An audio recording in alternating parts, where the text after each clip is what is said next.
We have the Wednesday edition of Real Talk with Keith Smith with Scott Morris in the house, and we have questions and comments already coming in.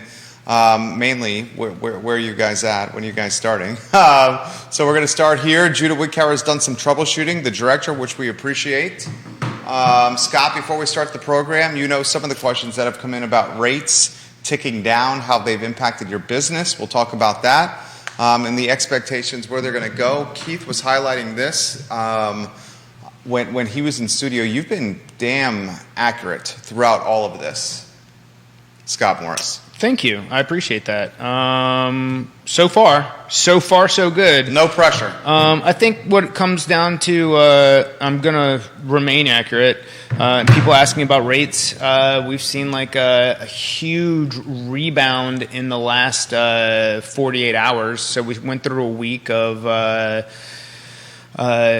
continued decline and that's people big money, institutional money moving into the bond market, and then now we're starting to we're not seeing negative job reports, and that's kind of what everybody was leaning on. And we talked. There's been some chatter about we're starting to see some slow hiring. Inflation has started to peak, maybe. Hopefully, I didn't drink the Kool-Aid last time. I'm not going to drink the Kool-Aid this time. I think that we continue to see some negative inflation numbers, and until we see true negative jobless numbers, mortgage rates are going to climb back up near 6%, and then they're going to come down. They're going to trade in this 5 to 6% range for the foreseeable future. Now, what's funny is what hits the media is typically a couple days after what's actually happening. So I saw somebody post in Facebook land yesterday, and in Realty where rates are. I just heard from my lender that rates are in the 4s again, and it's like they were, and now they're not. Okay, so a lot to unpack here. We're on screen. We got a late start for those that are asking here. We had some tech issues to start the program, but the show nevertheless goes on. Scott Mortgage Morris, guys, of Ross Mortgage here with Real Talk with Keith Smith on a Wednesday. So let's talk about what you're talking about here. We'll go back and forth. And Kornheiser, Wilbon fashion. You don't think inflation, you're not drinking the Kool-Aid. You don't think inflation has peaked or plateaued. You're not buying that yet. I'm not there yet. Okay. And I'm not there yet because we're at 2.5% Fed rate, and we're still seeing a 9% inflation. Like 8.2. Peak. Okay. But that's, that's not I still don't say that's a true number. In some categories we've seen 30% increase in inflation, and some we've seen 5. So when we get to these averages, and then you got the CPI, the ECPI, you've got all these different these categories of what numbers are actually true, and the Fed's saying that they want to see it was a 3% neutral. Now we're talking about a 4% neutral. That means we're going to have at least another 275 BIP increases, or whether they do that in another 75 and then bust it into maybe a 50 and a quarter. They're going to get to 4% on a Fed rate. That's what they're navigating towards. That's their goal. It's what they're navigating towards. It's at 2.5 now. The reason I asked them if inflation has peaked or plateaued is that's very much determining and influencing what the Fed's doing with rates.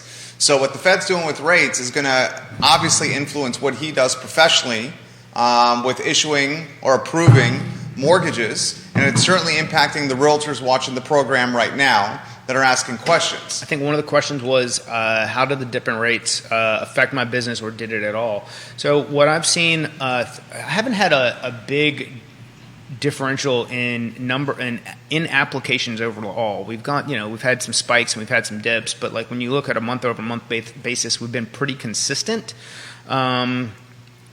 And again, I'm saying rates I don't think are what is driving buyer activity so much as consumer confidence and people who are making transitions in life, whether it's this house is too small, we're a growing family, we've got to do something else, we don't like each other, we're getting divorced, now we both need different houses, or I'm keeping this house and he's going to go do that, or she's going to go do this. Those are the fundamentals that I've seen to continue to drive applications and real estate transactions. Okay, that's a good sizzle reel right there, Judah Wickower. I'll play devil's advocate for the sake of a talk show. The consumer confidence, from my perspective, maybe a little level of sophistication required here. Consumer confidence seems to me tied to what the Fed's doing with rates. Every time they come out on TV and say, we're going to jack up the rates, we're going to move the rates, we're going to do this, so the markets respond. It has to do with it has to do with the national media. The media that tells people how confident that they should be or feel. Whatever media you intake is typically some sort of reflection of your views of attitude. And if everybody's doomsdaying, then all of a sudden your consumer goes, gosh, or not just your consumer, your professionals, and then they start vomiting the negativity. It just really depends on where it's coming from and what your attitude towards that is. If you're looking at the fundamentals, I've been saying first quarter of next year is kind of really when we get into a recessionary period and the Fed changes things. I was listening to somebody this morning who's much greater professional in that sense than I am, and he's saying second quarter, third quarter. So the bond market right now, if they are taking on that frame of mind, and that's part of where this is coming from, we're gonna see another run in bonds. So we were down to 2.6, 2.5x. We're gonna see a run up back to 3.2. We're gonna see, and as that run up occurs, you're gonna see mortgage rates ride with it. So I think we're going to get closer to 6%. But then you're gonna see, as we get closer to real recessionary impact for businesses and layoffs and negative jobs reports, then the bond market's going to have its own shift moment, and you're going to see there'll be pullbacks. So, and we're constantly going to be in this tug of war between now and we're going to be in a tug of war between 5 and 6% for the foreseeable future until we hit the true numbers where inflation does come back down and the Fed has exhausted its policy, and then they start getting into a more of an easing and business-friendly monetary mindset, less hawkish mindset, and then you'll see rates come back down. And I think when I say come back down, I think we'll land in the 4.5 range. Scott Morse, guys, Ross Mortgage on the show. Kevin Yancey calls it the scare media. It's fear porn. Yeah, absolutely. We have, and some of it, Keith Smith, good morning. Some of it's different than others. We prefer CNBC in this particular studio. We talked about earlier in the show of how they're looking for reasons why the markets will fall in the next days or weeks, even though they've been strong of late. So I've kind of taken the approach over the last week that it seems to be commodities dropping, gas dropping, oil dropping, groceries are dropping. It seems to be certain levels of inflation seem to be peaked or plateaued. Maybe I'm drinking the Kool-Aid as a reflection of that peak or plateau and the fact that these rate hikes have already been baked into the market. You've seen all three indices doing really well over the last 2 weeks. It seems to be a level of confidence returning like we haven't seen before. Well, you say that, but then you see today we're starting to see so we're seeing some thinning of the 2-year, 10-year spread, meaning that the 2-year we're getting less inverted. But at the same time, right. At the same time, that's a positive. That is a positive, but in the last 48 hours, that shifted again back towards the 2-year, closer to inversion. Yeah. Well, it's all well. We're inverted, but we're getting to a worse inversion as the U.S. 10-year sells off again. Kevin Yancey, respect what you're saying. He says do your own research, although he's indicated he enjoys watching these programs. So did your business uptick? In the last week? Yeah. Last month was a big uptick just for contracts. And I think that has a lot to do with inventory and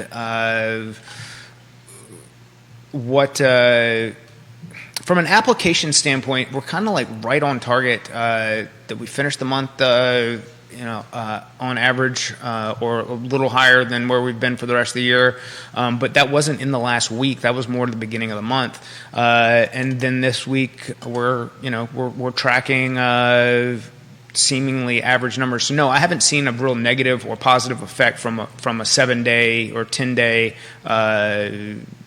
better mortgage rate numbers. Because, the story today when I woke up on CNBC was after 5 weeks, and this is a national number, and obviously this market's different, after 5 weeks of drops in applications, we saw this past week an uptick, which is another good news, which I saw as another positive KPI for macro economy. The inventory is getting stickier. You follow this as much as I do here.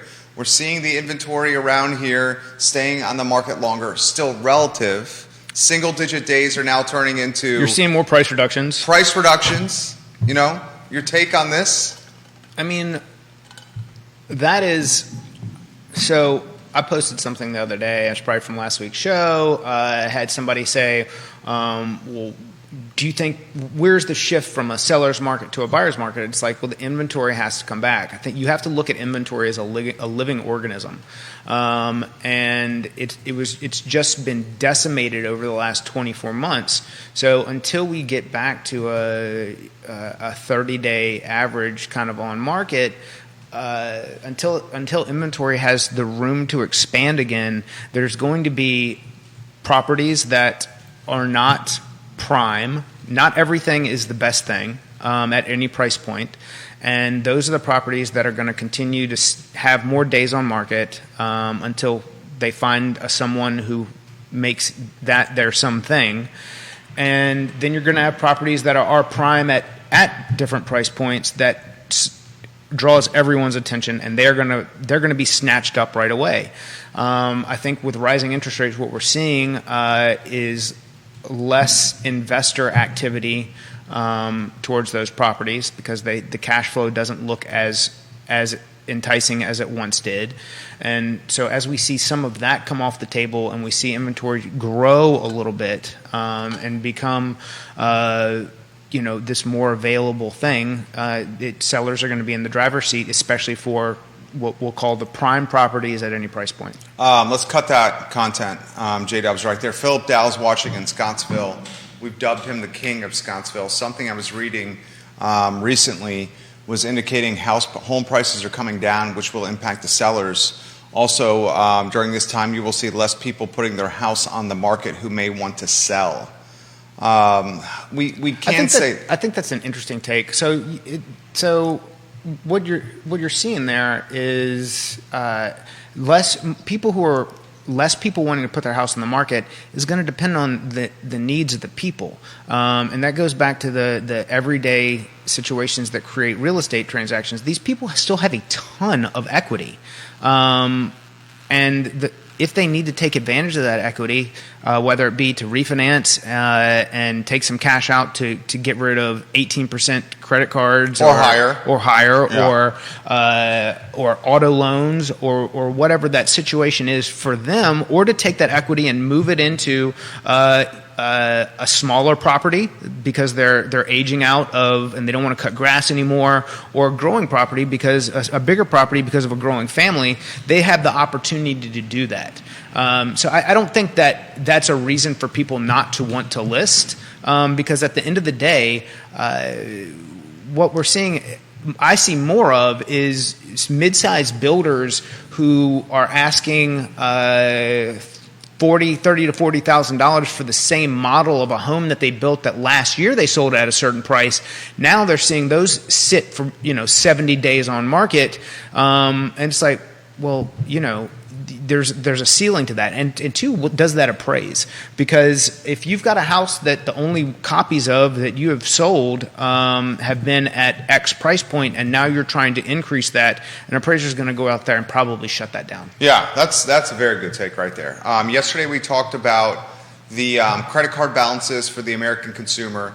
They jumped 13%, the highest jump in the last 20 years. And we also talked household debt. is now over 16 trillion because of inflation here. So that follows up what you're saying, the opportunity to refinance and bundle all this together at a lower rate to minimize monthly debt service payments, which is what you're talking about. I asked this of Alex Erpy, and I was eager to ask this of you. How vulnerable is the American consumer right now? So that's a great point. And you look at companies like, there's a lot of we'll call them internet banks, mortgage-focused banks that are opening up home equity line of credit products. And that's something that they've never done before. And the purpose that they're doing it for is to increase their volume, even though, so pre-steroid era, they were running roughly the same numbers that they were now, and they were happy making that level of money. But from a CEO, how do we keep up with the pace that we were just delivering, especially for these ones that are publicly traded, or even if they're privately owned? How can we make more money? How can we go back to that thing that we were just doing? They're like, how can I get that high again? Is what they're really saying. And you think it's a HELOC? I think if there is a danger, it's in those companies marketing on let's not only just your mortgage, we'll capture. Americans are going to go spend that money. So you put these people you let them capture that debt in a home equity line of credit, and then they're going to go run those credit cards up again. That is your next. There's your bubble. There's your bubble. That's your next. If this breaks on the back of the consumer, that's the next thing. If we worry about from a debt standpoint, and that's your next housing market problem. Because you're saying right now you are not as worried because of the massive equity in people's homes. But what you're saying is you're going to start seeing these HELOCs that prey on that equity in the houses. People will take the HELOC opportunity because it's easy to get. They'll bundle their credit card debt, their auto loan debt into this HELOC. Like that, the equity evaporates and disappears, and then they're going to rack up debt again on credit cards. 100%. That's terrifying. That's terrifying. He has accurately called things on Wednesdays here on Real Talk. We're 2 years from seeing that being a real impact, because if we'll go through a dip and then we'll see rates adjust again, and that's when. So I think we're 2 years from how ugly that actually gets, because they're just starting to market these products. But once they do, and then and you got to give people the time to hear about them, yeah. Take action, and then default. And that's the path to default. Okay, well then educate the audience how the product works. Let's say you have, let's use an easy number, $100,000 of equity in your home. You certainly got a huge boost over COVID and these inflationary times. $100,000, let's say, just for the sake of conversation. A HELOC offers what on $100K of equity if you have good credit?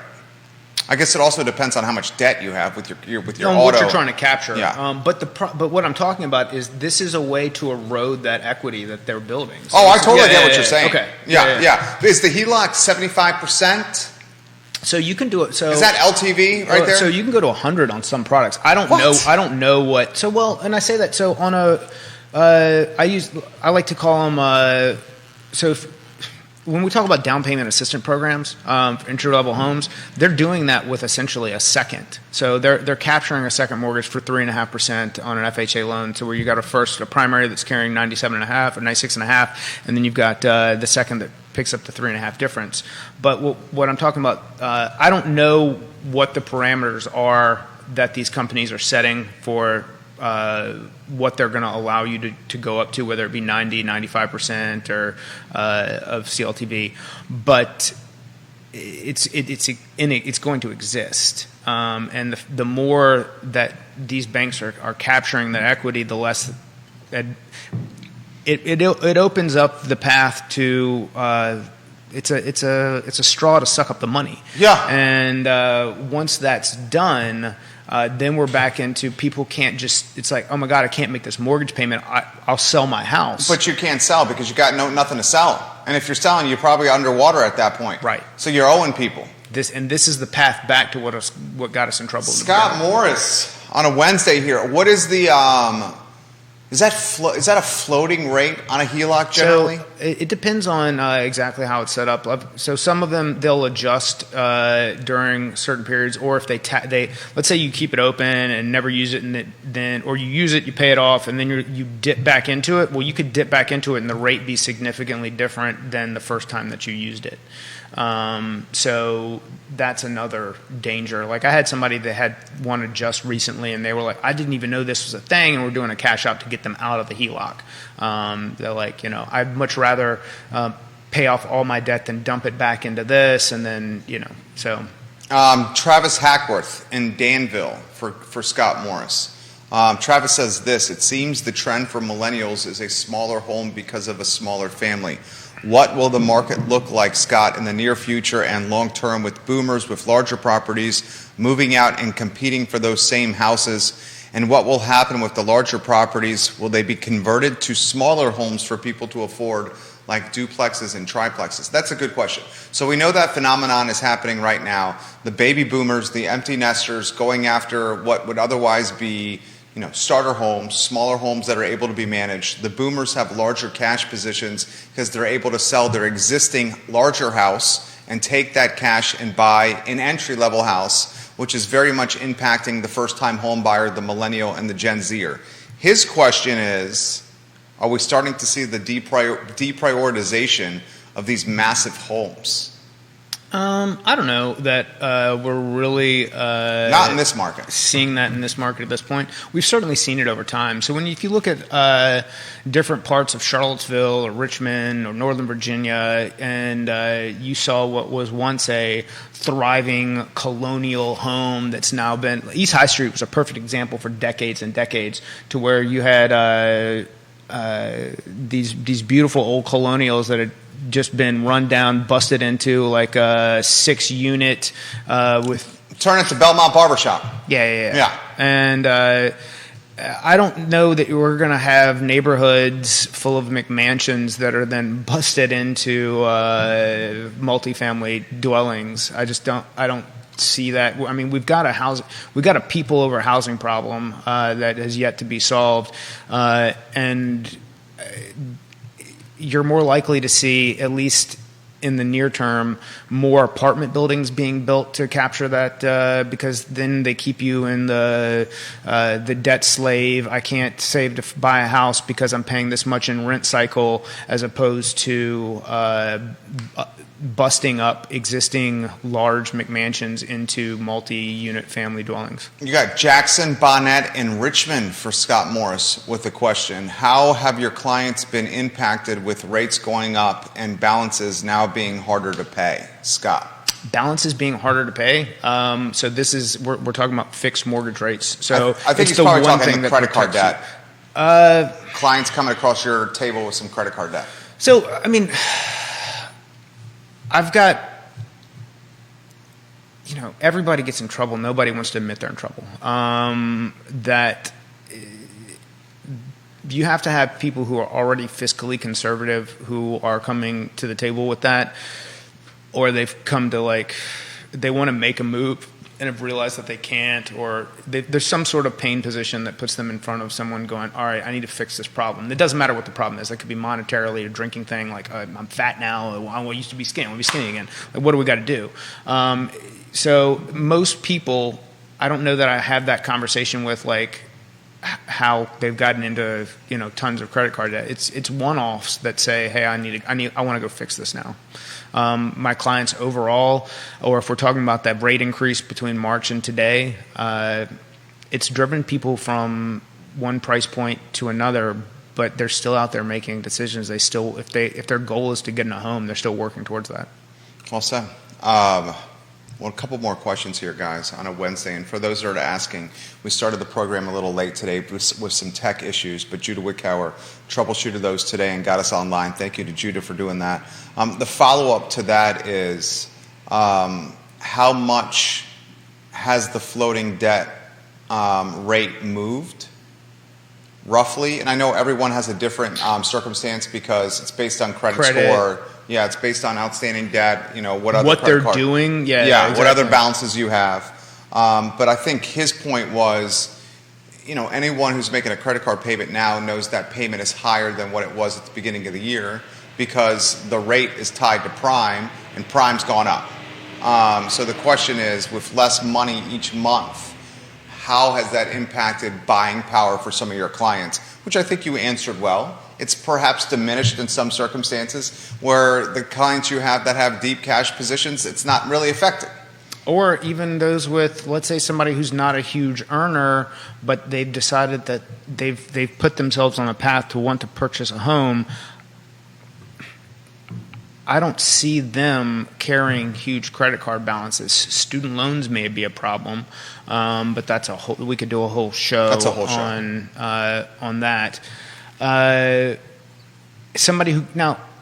Again, when I say that my overall applications haven't changed, what I do go through, and this is just ebbs and flows of doing business, is like I'll go through a period, and that could be last year, this year, anytime, where I get a ton of people who want to buy but aren't ready yet. And some of those people, some of those entering the market or wanting to enter the market may need some coaching on how to, they're not in a position to take out a home equity line of credit or refinance some of their debt. They just need to buckle down and come up. Maybe you listen to Gary Vee, go out, do some yard selling, like come up with a second hustle to knock that debt down in order to put themselves into a position to be able to buy. Gary Vee, a huge fan of retail arbitrage and also going to yard sales and finding other people's trash and turning it into your gold, and then selling it online with eBay and Amazon. If you follow Gary Vee at all, you see that he has a passion for this and really just empowering people of how to make money on their own.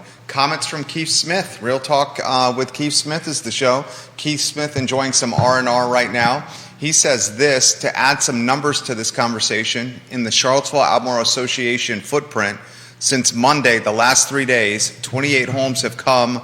28 homes came on the market and 58 went pending.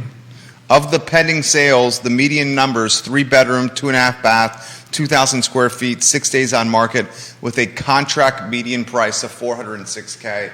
It still shows that entry price point is selling all day, every day. Oh yeah, and I think, and what I've seen, that 3-bedroom, 2.5 bath is like that's your sweet spot. That's your sweet spot. Like when you get into some of these old, like dated homes, that 3-bedroom, 1 bath, that's like a pain point for So for those out there who are wondering, like, how do I make my home more valuable? Go add a bathroom. I think that's the key.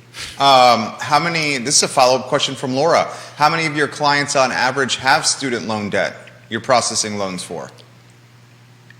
A lot. Over 50%? Over 50%. Wow. Yeah. And what's rough estimate on what that balance is? Are we talking 6 figures? No, that varies. Okay. Here's what drives me crazy, and what really grinds my gears. When you look at people who get into social work and teachers, and they're forced into an advanced degree to get a like to make $50,000 a year, it's like you got to choose your words carefully here, because I have a feeling I know where Scott Morris is going. That's where the system. I mean, it's a broken system. It is a broken system, and Lee was mentioning this on Monday. Lee Alberson. He said this, and this is a rocket scientist, Lee Alberson, now CEO of Claiborne Education. Scott Morris, not a rocket scientist. Jerry Miller, not a rocket scientist, okay? I have a microphone and I drink some iced coffee in the morning and some cold beer in the evening. But Lee said this, when he was 22 years old, he had to fill out 2 sheets of paper to get 6 figures deep of student loan debt. It took him 5 minutes. Mm-hmm. 3 months ago, he bought a house with his wife, and they pretty much had to give like their second cousin to get that loan. He says, you're 22, takes you less than 5 minutes to get 6 figures deep in student loan debt. Yeah. And now we're grown-ass people with 2 great jobs, and we're trying to buy a house that's an asset that we can touch, and it took us 90 days to do the work. The Egyptology is my favorite, like the pyramid scheme. Like literally, you can go borrow money to get a degree that can't earn you income. There you go. And then you got to go get a PhD to teach other people how to, it's just such a trash system. It's predatory. So predatory. Yeah, go after 22-year-olds and say, here's as much money as you want to go to school, but then when you try to get a house, it's extremely difficult for it, and you're still trying to pay for that loan that you had at school. Yeah. That we allowed you to borrow money for when we knew that you weren't going to earn income from it, and had really no shot of paying it back anytime soon, and you would be straddled with this. So we talked about this, and I was having this conversation with a friend, Dean, and Dave Ramsey zings the millennial generation because they're enjoying too many lattes. The reality is it's this and the fact that wages haven't kept up with inflation, especially in major metros. Dave Ramsey is trash. Oh, we got that stuff.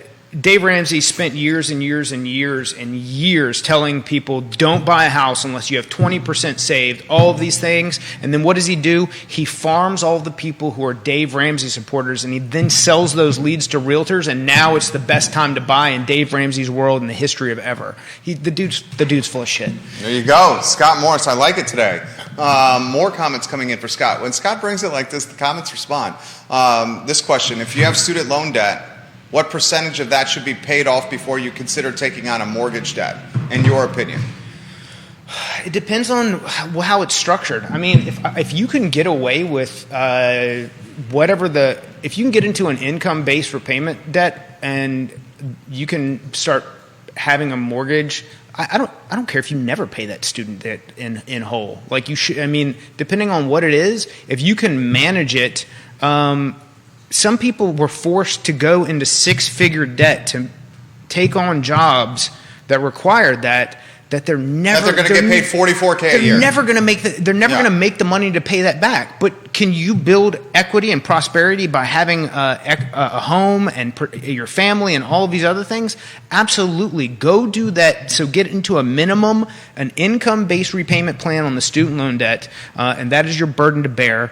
And then go out and create a savings and a path toward building a home that you can actually get something out of, that you can then you're not paying someone a rising rent. You've got a fixed payment for 30 years that you're going to carry forward, whether you be police, fire, nurse, teacher, whatever if that's what you're doing inside of a community that makes you feel good, you can play the student loan game. If you can stay income based on the repayment, you're never going to repay that loan. It's something that's going to be there forever. But you can still come up with ways to purchase a home and build a life. Paul McCarter of Avenue agrees with you on your take of Dave Ramsey. He calls him awful. Paul McCarter does. Paul, welcome to the show. You're getting perspective from the realtor Dan Pettit. Dan Pettit says, "What is the average credit card debt for clients at your desk?" Again, depends on the personality. Like you've got savers and you've got spenders. Sometimes those people marry each other. It really just depends. In general, I don't see a lot of people coming to buy a house who are heavy credare card. Who carry balances. They use the credit card. I see people who are already homeowners who over years and family growth have run up credit card debt, and they may need to either sell or capture equity from that home in order to get themselves back into a good position. I had a great example of someone who they could not buy at a price point that they wanted, even though they were both good earners, but they had the advantage of being able to sell their home, pay off all their debts, live with their parents for 30 days until the debts reported, paid by the creditors. We rescored them, got them into a price point that got them what they wanted, and they were able to move forward with there, but now they're very debt conscious, so they don't want to put themselves back in that position. And I hope that they don't, but there's, again, we're Americans. That's, if you take on as much debt as you're capable of, and if you can die with some of it still on the table, then let the world work that out. Was that the world? Is that our children? Yeah, I don't know. Is that the next generation? They're not going to be burdened by that. Typically, I don't think they can come after your kids for most of your stuff. I think you might be right there. So I'm glad we did today's show. You brought some ammunition today. What are you following the rest of the week as we are now on the 3rd of August? Yeah, it's crazy. It's my son's second birthday. Happy birthday. Colton, what's up, dude? I hope you have a very Spider-Man day, dude. He had a Spider-Man birthday cake? Yeah, really. He's got the best hair of any 2-year-old I know. Is he 2? He's 2. The best hair of any 2-year-old I know?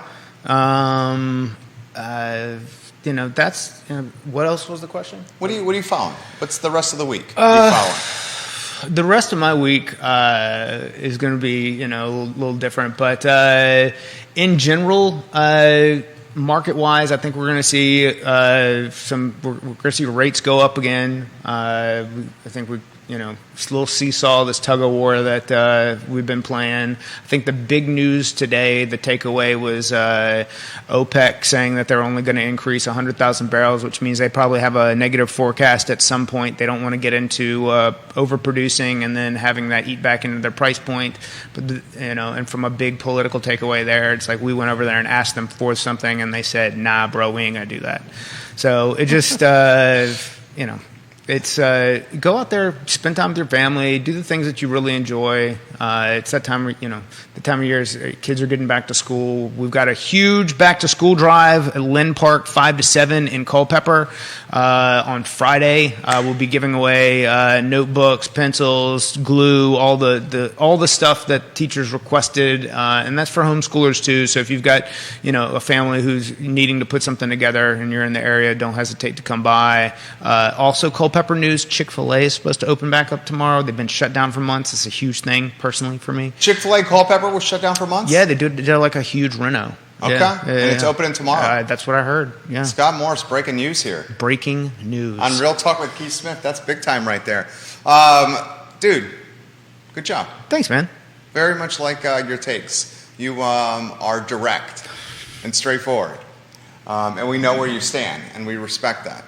His name is Scott Morris, guys, of Ross Mortgage. Scott Morris of Ross Mortgage. Available on all social platforms and always quick to respond. A man whose team has seen probably every circumstance in the mortgage business. Judah Wickower should get some props. He got us back online. We had some tech issues today to start the show. We are at the mercy of the interwebs, and we'll leave it at that. My name is Jerry Miller. The I Love CVille show is up in 48 minutes. We will chatter and spotlight Peggy Donowitz, who owns the One Bridal Salon. She's selling her business, and she will let us know why she is doing so in about 45 minutes. Thank you, Scott. 100%. Thank you, Judah. You guys have a good one. Take care. Good job, Scott.